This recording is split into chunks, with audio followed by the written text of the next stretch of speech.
അഴിമതിക്കെതിരെ ചൂലെടുത്ത ഡൽഹി മുഖ്യമന്ത്രി അരവിന്ദ് കെജ്രിവാൾ അഴിമതി കേസിൽ അറസ്റ്റിലായ ആദ്യ ഇന്ത്യൻ മുഖ്യമന്ത്രിയായിരിക്കുന്നു. ഈ തിരഞ്ഞെടുപ്പ് സമയത്ത് ഇങ്ങനൊരു നാടകം ആരും പ്രതീക്ഷിച്ചതല്ല. ഇലക്ട്രൽ ബോണ്ടിലടക്കം കേന്ദ്ര സർക്കാരിനെതിരെ സുപ്രീം കോടതിയിലടക്കം നേരിട്ട തിരിച്ചടിയിൽ നിന്ന് മാധ്യമങ്ങളുടെയും ജനങ്ങളുടെയും ശ്രദ്ധ തിരിക്കാനുള്ള നാടകമാണിതെന്ന് ചിലർ പറയുന്നു. എന്തായാലും കേജ്രിവാളിന്റെ അറസ്റ്റോടെ അദ്ദേഹം നയിക്കുന്ന ആം ആദ്മി പാർട്ടിയും BJPയുമായുള്ള പതിറ്റാണ്ടുകൾ നീണ്ട ഏറ്റുമുട്ടൽ ഇപ്പോൾ വേറൊരു ലെവലിലെത്തിയിരിക്കുകയാണ്. നരേന്ദ്രമോദി പ്രധാനമന്ത്രി പദമേറ്റെടുത്ത ഏതാണ്ട് അതേ സമയത്താണ് കേജ്രിവാൾ ഡൽഹി മുഖ്യമന്ത്രിയായത്. പൂർണ്ണ സംസ്ഥാന പദവി തുടങ്ങി നിരവധി വിഷയങ്ങളിൽ മോദി സർക്കാരിനെതിരെ നിന്ന് BJPയുടെ കണ്ണിലെ കരടായി ആം ആദ്മി പാർട്ടി മാറി. പക്ഷെ കളി മാറിയത് ഇപ്പോഴാണ്. കോൺഗ്രസിന്റെ 15 വർഷത്തെ ഭരണം തകർത്ത് അധികാരം പിടിച്ച കേജ്രിവാളിനോടുള്ള എതിർപ്പുകളെല്ലാം മാറ്റിവെച്ച് ആം ആദ്മി പാർട്ടിയും കോൺഗ്രസും സഖ്യം ചേർന്ന് ലോക്സഭാ തെരഞ്ഞെടുപ്പിനെ നേരിടാൻ എടുത്ത തീരുമാനം BJPക്ക് അപ്രതീക്ഷിത അടിയായി. രാഹുൽ ഗാന്ധി കേജ്രിവാൾ സഖ്യം നയിക്കുന്ന ഇന്ത്യ മുന്നണി BJPക്ക് കനത്ത വെല്ലുവിളി ഉയർത്തുമെന്നുറപ്പായിരിക്കെയാണ് EDയെ ഉപയോഗിച്ച് കേജ്രിവാളിന്റെ അറസ്റ്റും മറ്റും. എന്താണ് കേജ്രിവാളിനെതിരായ കേസ്? ഡൽഹി മദ്യനയവുമായി ബന്ധപ്പെട്ട 2 കേസുകളാണ് അരവിന്ദ് കേജ്രിവാളിനെതിരെയുള്ളത്. ഒന്ന് CBI കേസും മറ്റൊന്ന് എൻഫോഴ്സ്മെന്റ് ഡയറക്ടറേറ്റ് എടുത്ത കള്ളപ്പണം വെളുപ്പിക്കൽ കേസും. കേസിന്റെ തുടക്കം 2022-ലാണ്.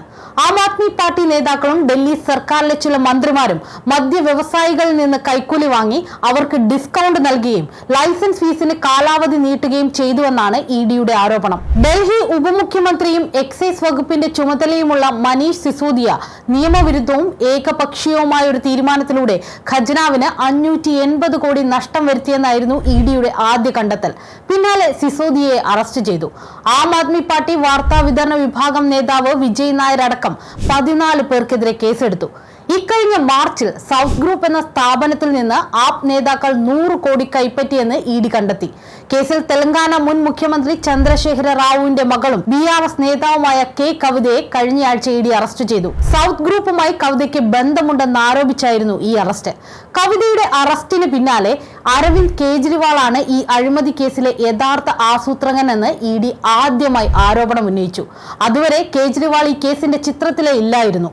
ഡൽഹി മദ്യനയത്തിൽ നേട്ടം കിട്ടുന്നതിനു വേണ്ടി കവിതയും മറ്റു പ്രതികളും ചേർന്ന് കേജ്രിവാൾ അടക്കമുള്ള ആപ് നേതാക്കളുമായി ഗൂഢാലോചന നടത്തി.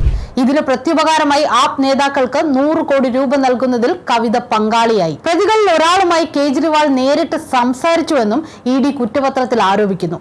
തുടർന്നാണ് അതിനാടകീയമായ അറസ്റ്റ്. കേജ്രിവാളിനെ കേന്ദ്രം പുറത്താക്കുമോ? മുഖ്യമന്ത്രി പദവിയിലിരിക്കെ അരവിന്ദ് കേജ്രിവാളിനെ എൻഫോഴ്സ്മെന്റ് ഡയറക്ടറേറ്റ് അറസ്റ്റ് ചെയ്തത് ഭരണഘടനാ പ്രതിസന്ധിക്ക് ഇടയാക്കിയിരിക്കുകയാണ്. ഏതായാലും കേജ്രിവാൾ രാജിവെക്കില്ല, മറ്റൊരാൾ ചുമതലയും ഏൽക്കില്ല. ജയിലിലിരുന്ന് അദ്ദേഹം മുഖ്യമന്ത്രിയുടെ ചുമതല നിർവഹിക്കുമെന്നാണ് ആം ആദ്മി പാർട്ടിയുടെ നിലപാട്. പക്ഷേ അത് ചട്ടം അനുവദിക്കില്ല. സോ അറസ്റ്റിലായ കേജ്രിവാളിനെ കേന്ദ്രം പുറത്താക്കുമോ ഇല്ലയോ എന്നാണ് ഇനി അറിയേണ്ടത്. മുഖ്യമന്ത്രിയെ പുറത്താക്കിയാൽ മന്ത്രിസഭ തന്നെ ഇല്ലാതാകും. ആം ആദ്മി പാർട്ടി സർക്കാരിനെ പുറത്താക്കിയതിന് തുല്യമായി അത് മാറും. ഡൽഹി കേന്ദ്രത്തിന്റെ കയ്യിലിരിക്കും. ഈ കളി എന്തിലേക്കാണ് പോകുന്നതെന്ന് കണ്ടറിയുക തന്നെ വേണം.